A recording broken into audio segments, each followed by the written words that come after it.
Objavil som v Lidli zase batérie nejaké v akcii.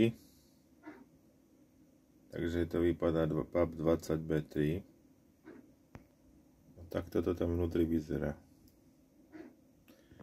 Toto je už zalakované. Je to verzia s balancerom, ale sú tam modré články.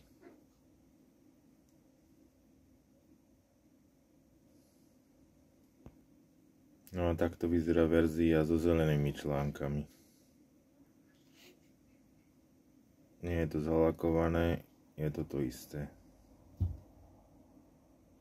LGT 0582P. Táto nová LGT 0582T. No nová. 2022 rok výroby. 2 roky stará baterka. No.